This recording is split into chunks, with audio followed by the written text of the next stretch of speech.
यह कहानी 5000 साल पहले की है, जब पुराने मिस्र में एक निर्दयी राजा ने वहाँ के सभी कबीलों को खत्म करके पूरे इलाके पर कब्जा करने की ठान ली थी। उसका सबसे बड़ा सहारा थी एक सुंदर लेकिन खतरनाक जादूगरनी। लेकिन उस राजा के खिलाफ खड़ा होता है एक निडर योद्धा जो उन्हीं मजबूर कबीलों में से था। क्या वह योद्धा अपने लक्ष्य को हासिल कर पाएगा और वह जादूगरनी से कैसे निपटेगा? ये सब आज की इस कहानी में जानेंगे। कहानी की शुरुआत में हम हजारों साल पहले की एक झलक देखते हैं। उस समय मिस्र में लोग कबीलों में रहते थे और पिरामिड बनाने का दौर शुरू भी नहीं हुआ था। लेकिन उसी दौर में वहाँ एक खतरनाक कबीला आया जिसका सरदार मेमनोन था। उसने वहाँ के सभी कबीलों पर हमला करके अपना कब्जा जमा लिया। असल में मेमनोन की इन सारी जीतों की असली वजह थी उसकी जादूगरनी कसांड्रा। कसांड्रा अपनी शक्तियों से भविष्य में होने वाली जीत या हार के बारे में पहले ही बता देती थी और मेमनोन उसी के हिसाब से अपनी योजना बनाता था। अब वहाँ सिर्फ कुछ ही आजाद कबीले बचे थे जो छुप छुप कर अपनी जान बचा रहे थे। इन बचे हुए कबीलों के सरदार भी अब मेमनोन से युद्ध करने से डरते थे। इसकी सबसे बड़ी वजह थी जादूगरनी कसांड्रा, क्योंकि वे अच्छे से जानते थे कि कसांड्रा के रहते हुए कभी भी मेमनोन से जीत नहीं सकते। लेकिन उनमें से एक कबीले का सरदार जिसका नाम फिरून था, वह अभी भी मेमनोन से लड़ने का इरादा रखता था। इसीलिए वह एक कबीले के 3 जांबाज योद्धाओं को बुलाता है जो बेहद खतरनाक थे। उनमें से सबसे बेहतरीन योद्धा का नाम था मथायस। फिरून उन तीनों से कहता है कि वे मेमनोन की जादूगरनी कसांड्रा को मार दें। इसके बदले में वह अपने खजाने के बचे हुए आखिरी बेशकीमती पत्थर उन्हें देता है। ये सुनकर वे तीनों योद्धा कसांड्रा को मारने के लिए तैयार हो जाते हैं। लेकिन फिरून का बेटा अपने पिता के इस फैसले से बिल्कुल भी खुश नहीं है। इसके बाद मथायस और उसके साथी मेमनोन की तरफ बढ़ने लगते हैं। अब वे तीनों वहां पहुंच जाते हैं जहां मेमनोन और जादूगरनी कसांड्रा रुके हुए थे। वहां पहुंचकर वे कसांड्रा को ढूंढने लगते हैं। लेकिन इससे पहले कि वे कसांड्रा को ढूंढ पाते, अचानक मेमनोन के सैनिक उन पर तीरों से हमला कर देते हैं। मथायस किसी तरह बच जाता है, लेकिन उसके दोनों साथियों को तीर लग जाते हैं। इनमें से एक साथी वहीं मारा जाता है, जबकि दूसरा जो मथायस का भाई होता है जख्मी हो जाता है। मेमनोन के सैनिक उसे पकड़कर बंदी बना लेते हैं। दूसरी तरफ मथायस किसी तरह जादूगरनी कसांड्रा तक पहुंच जाता है और उसे मारने ही वाला होता है। लेकिन तभी कसांड्रा कहती है, तुम्हारे साथ धोखा हुआ है। इससे पहले कि मथायस कुछ समझ पाता, वहाँ मेमनोन के सिपाही आ जाते हैं। मथायस उनके साथ लड़ने लगता है, लेकिन अचानक मेमनोन के सिपाही उसे पकड़ लेते हैं और उसे मेमनोन के पास ले जाते हैं। वहाँ पर सरदार फिरून का बेटा भी मौजूद होता है। उसने अपने पिता को मारकर मेमनोन से दोस्ती कर ली होती है। इसी दौरान मेमनोन के सिपाही मथायस के भाई को भी वहाँ लाते हैं, जो अभी भी जिंदा होता है। अब मेमनोन मथायस के भाई को उसकी आंखों के सामने ही मार देता है। इसके बाद वह मथायस को भी मारने ही वाला होता है कि तभी कसांड्रा उसे रोक लेती है। कसांड्रा मेमनोन से कहती है कि मथायस को मत मारो। वह चेतावनी देती है, अगर तुमने या तुम्हारे किसी आदमी ने मथायस को मारा तो तुम्हारा विनाश निश्चित है। जो कुछ भी तुमने जीता है वह सब तुमसे छिन जाएगा। कसांड्रा बताती है कि उसने अपनी शक्तियों से देखा है कि मथायस भगवान के बनाए अच्छे इंसानों में से एक है। यह सुनकर मेमनोन उसकी बात मान लेता है। वह मथायस को मारने के बजाय उसे सजा देने का फैसला करता है। मेमनोन मथायस और एक चोर को जमीन में कंधों तक दफना देता है ताकि वे वहाँ पर तड़पते रहें। मेमनोन के सैनिक उन्हें मरने के लिए जहरीली चींटियों के बिल में धुआं छोड़ देते हैं, जिससे जहरीली चींटियां बाहर आ जाती हैं। ये चींटियां इतनी खतरनाक होती हैं कि किसी इंसान को कुछ ही मिनटों में कंकाल बना सकती हैं। लेकिन इससे पहले कि चींटियां मथायस तक पहुंचे, मिट्टी में दबा हुआ चोर किसी तरह खुद को आजाद कर लेता है। वह मथायस को भी मिट्टी से बाहर निकालने में मदद करता है, जिससे मथायस की जान बच जाती है। अब मथायस मेमनोन और उसकी जादूगरनी कसांड्रा को मारकर अपने भाई और साथी की मौत का बदला लेने के लिए मेमनोन के राज्य की तरफ बढ़ने लगता है। वहीं दूसरी तरफ मेमनोन को दिखाया जाता है, जो कसांड्रा से कहता है कि वह बाकी बचे हुए कबीलों पर हमला करके उन पर अपना कब्जा करना चाहता है। लेकिन कसांड्रा उसे रोकती है और कहती है, लड़ाई और खून खराबे से कभी किसी का भला नहीं हुआ है। इस पर मेमनोन जवाब देता है,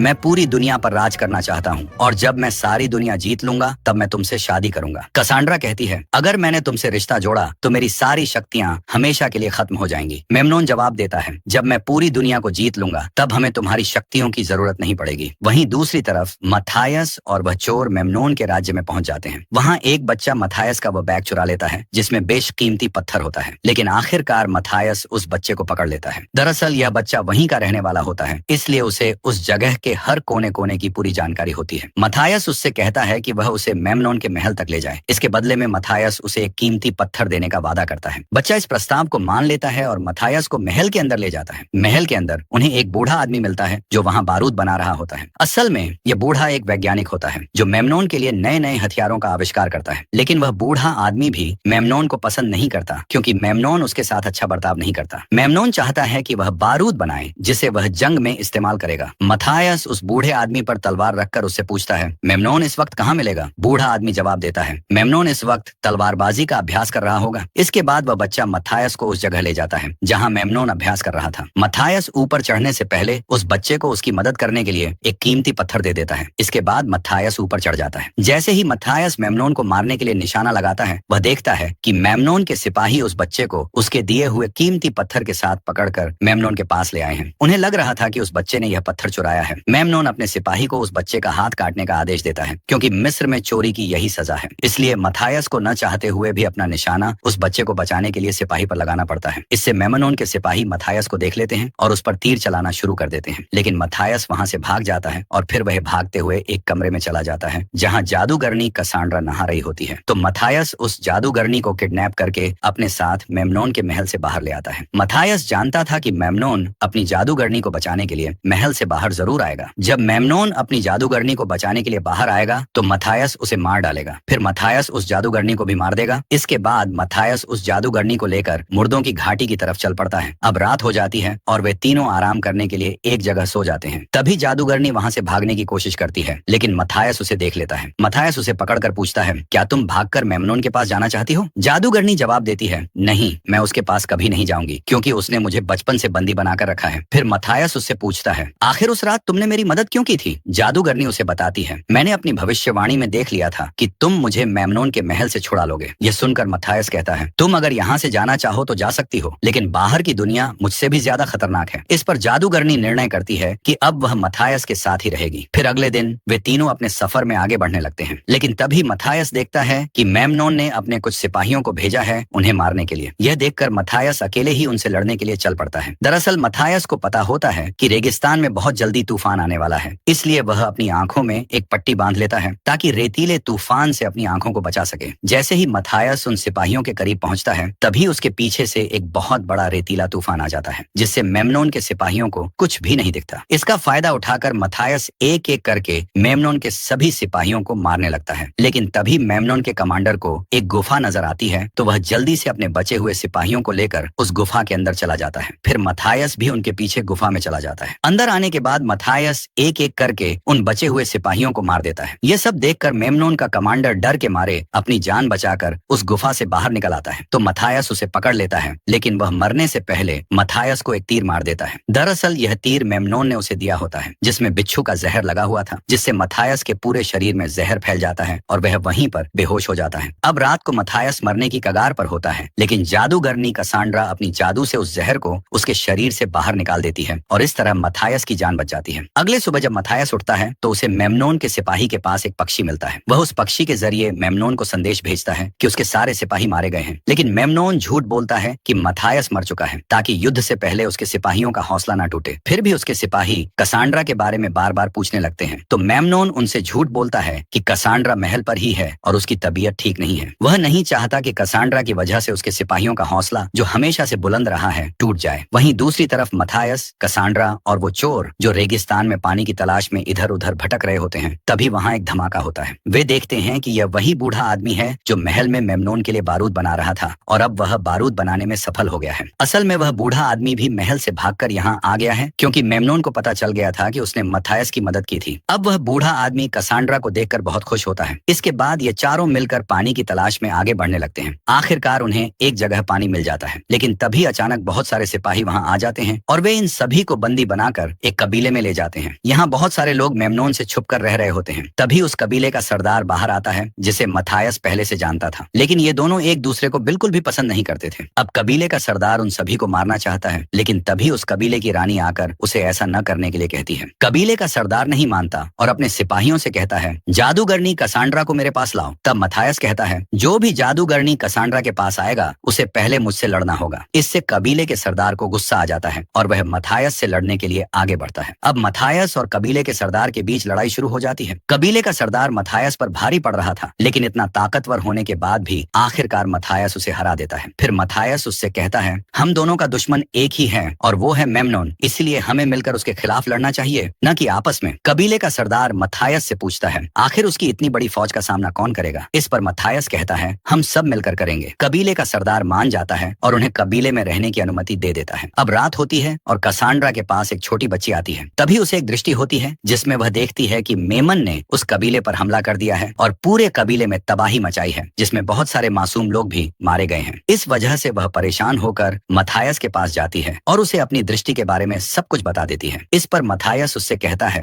मेमनोन की मौत मेरे हाथों होगी, तभी कसांड्रा को फिर से एक दृष्टि आती है और इस बार वह देखती है कि मथायस को एक तीर लगता है जिससे वह जख्मी हो जाता है और अपनी जिंदगी की आखिरी सांसें ले रहा होता है। फिर कसांड्रा होश में आने के बाद मथायस से कहती है अगर तुम उसके सामने आओगे तो मारे जाओगे और यही तुम्हारी तकदीर में है, जिस पर मथायस कहता है मैं अपनी तकदीर खुद लिखूंगा। फिर वह दोनों धीरे धीरे एक दूसरे के बहुत करीब आ जाते हैं और जैसा कि कसांड्रा ने पहले कहा था कि अगर वह किसी के भी करीब आएगी तो उसकी सारी शक्तियां चली जाएंगी, इसलिए अब उसकी सारी शक्तियां चली जाती हैं। अब रात को ही कसांड्रा वहां से मथायस की ऊंट को लेकर मेमनोन के महल की ओर निकल जाती है क्योंकि वह यह नहीं चाहती कि उसकी वजह से कबीले के मासूम लोगों की जान जाए। अब अगली सुबह जब मथायस को यह पता चलता है कि जादूगरनी कसांड्रा वापस महल चली गई है तो वह उसे बचाने के लिए अकेला ही महल की तरफ जाने लगता है क्योंकि वह यह नहीं चाहता कि कसांड्रा फिर से मेमनोन की कैदी बन जाए। लेकिन कबीले का सरदार उसे अकेले जाने नहीं देता और कहता है हम भी तुम्हारे साथ जाएंगे। वहीं दूसरी तरफ मेमनोन के महल में सभी लोग आनंद कर रहे होते हैं और मेमनोन के सिपाही बार बार उससे जादूगरनी कसांड्रा के बारे में पूछ रहे होते हैं क्योंकि अगले दिन उन्हें युद्ध में जाना है। लेकिन मेमनोन के पास इसका कोई जवाब नहीं होता और वह उनसे फिर से झूठ बोल देता है कि वह बीमार है। इतने में ही वहां पर कसांड्रा आ जाती है और मेमनोन से कहती है कल जंग में आप जीत जाओगे, आपके दुश्मन कल खुद यहाँ पर आएंगे जिन्हें आप आसानी से हरा दोगे। लेकिन मेमनोन को अब कसांड्रा पर शक हो जाता है क्योंकि उसे लगता है कि कसांड्रा ने अपनी शक्तियां खो दी हैं, इसीलिए वह उसे अपने कमरे में जाने के लिए कहता है और उस सिपाही को भी मार देता है जो बार बार जादूगरनी कसांड्रा के बारे में पूछ रहा था। फिर वह अपने खास सिपाही से कहता है तुम महल की पहरेदारी करो।